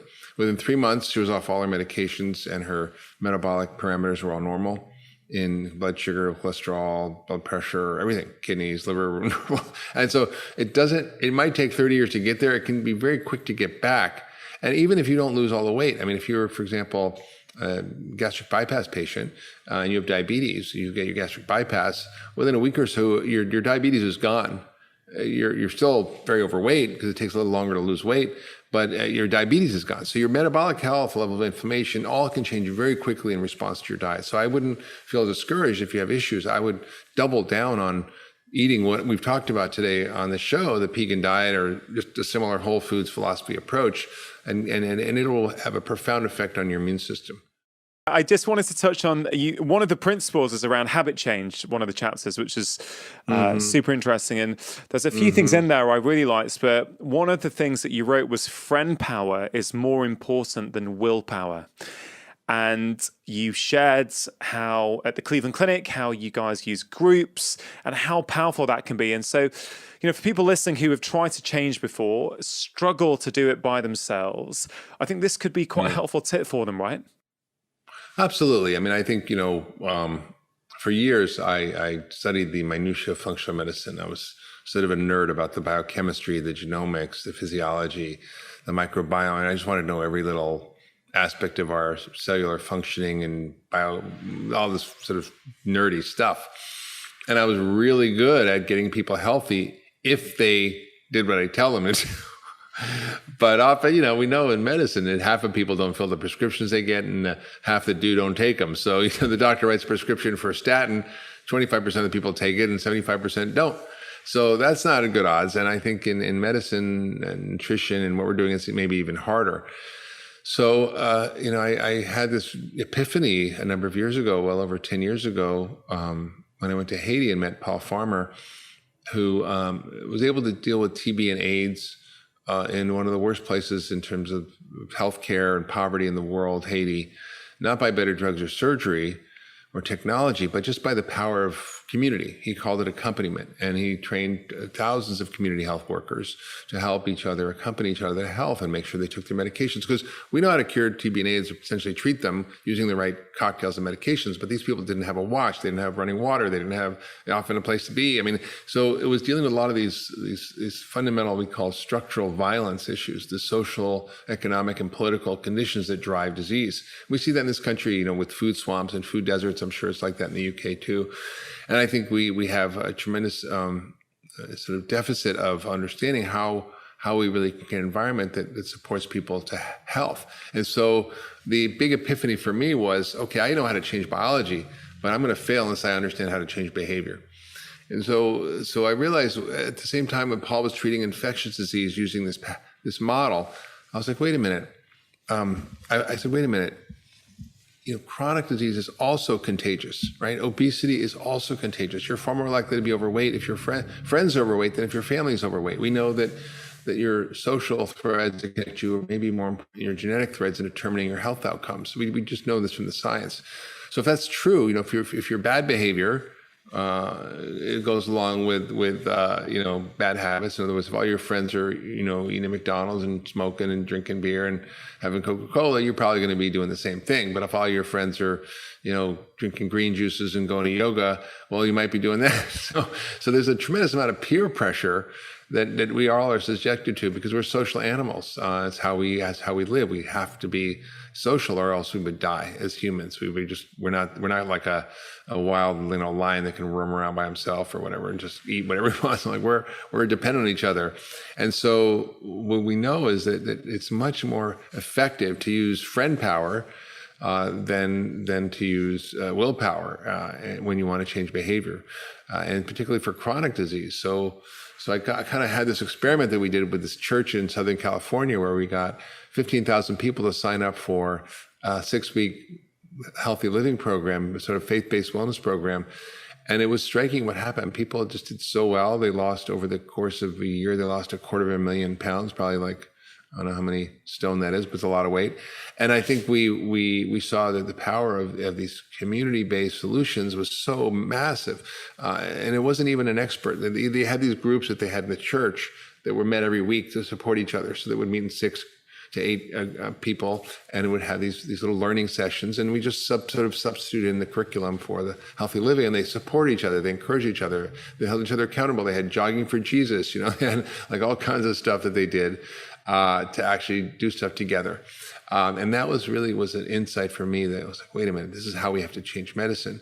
And so at Cleveland Clinic, we're doing the same thing, and we're about to publish our data in the British Medical Journal, actually, soon, where we show that the group visits, the community support was more effective than one-on-one visits with a functional medicine doctor, which were more effective than with a traditional doctor. So we've got some interesting data about the power of this model to really accelerate change in terms of the speed of recovery and getting better, but also the adherence and the level of change. So I'm excited about using this model, and we're trying to scale this up around the country and use this power of community. I call it love is medicine. So food is medicine. Love is also medicine. Yeah, I love it, Mark. Mark, you've just, you're someone who has been dedicated to the cause of empowering and inspiring people, both patients and physicians, all over the world for so many years. I can't imagine what it's been like for you. I'm sure you've faced all kinds of opposition at various times, but you're driven in that mission, and it's fantastic to see. It's very inspiring. I know for many, for many of my colleagues, for myself, we see what you have been doing and how you have paved the way for many of us to start spreading our messages. I want to publicly acknowledge you for that and say thank you. Thank you. And just to finish off, Mark, it's, as I say, The Peak Diet is a brilliant book. I think it really helps to simplify nutrition for people. Some core principles there. I always love to leave my listeners with some actionable tips. So we covered a lot of ground today. Phytonutrients, we covered the climate, regenerative farming, kids, all kinds of things. But just to bring it all down for people at the end, this is called Feel Better, Live More. When we feel better in ourselves, we get more out of life. What are some of your top tips for people listening to the show right now? Well, I try to synthesize this at the end of the book and, sort of getting started. And it's just some simple things that are easy to remember. First, when you're going to eat something, ask yourself a simple question. Did God make this, or did man make it? If you don't believe in God, is it a nature made? So did God make an avocado? Yeah. Did he make a Twinkie? No. If God made it, you can eat it. If nature made it, you could eat it. But if man made it, you probably don't want to eat it, right? Second is a similar idea is, try not to eat food with labels. Or if it has a label, make sure you read very carefully what the ingredients are. If it's broccoli, it just says broccoli. If it's a piece of chicken, it's chicken. If it's an egg, it's an egg. If it's an almond, it's an almond. It doesn't have a label or nutrition facts. And so most of the food I like to eat is without labels. Now, sometimes, if you want to buy a package of nuts, it might say a label on it, and it has your little nutrition facts on it. It might say salt or something. Or if you buy a can of sardines, it might say olive oil and sardines and salt. That's okay. But just try to avoid foods with labels. The next kind of principle is, if you don't have it in your kitchen cupboard and you can't pronounce it, you probably won't want to eat it, right? So if you have a jar of butylated hydroxytoluene in your cupboard that you sprinkle on your stir fries, probably not. But it's otherwise known as BHT, banned in most of Europe, but available here in the United States. And it's a carcinogenic preservative. So you don't want to eat that stuff. Also, when you go shopping, don't go down the middle of the aisles. Stick around the outside where there's just real food, vegetables, and the produce, and the dairy and the meat section. If you're eating, just focus on plants. Like I always focus on 2 or 3 servings of plant dishes at each meal, whether it's just asparagus or mushrooms or salad. So last night I had beets, we had mushrooms, I had salad, and we had sweet potato. So we had like four vegetable dishes and, a small piece of meat on the side. So that's why meat is a condiment. or a kind of meat. And fat is so important. So remember to eat good fats. Olive oil, avocados are my favorite. But there's other good fats too. Make sure you eat a lot of phytonutrients. You want to pick your medicines in your food. So learn about some of the colors and what they have, and try to eat like the rainbow as a way of getting phytochemicals. It's an easy thing to do. And enjoy nuts and seeds, and certain beans are fine. So and enjoy your food. I mean, it's just got to be fun and delicious and pleasurable. So I wouldn't really get crazy about following a particular thing. I don't count calories. I don't count carb grams, fat grams, protein grams. I don't think of any of that. I just think about what I eat. If you focus on what you eat and quality, you don't have to worry about how much you eat. Literally. I mean, I could eat, a giant bowl of salad till I couldn't move and nothing would happen, right? So I think you can find out what your natural rhythm is in your biology by just getting on real food, and then actually just focusing on quality. And if you focus on quality, all the rest takes care of itself. Diseases, weight, metabolism, all that. Yeah, love it, Mark. If you enjoyed that conversation, I think you are going to love the one that I had with Professor Tim Spector, all about foods. It's right there.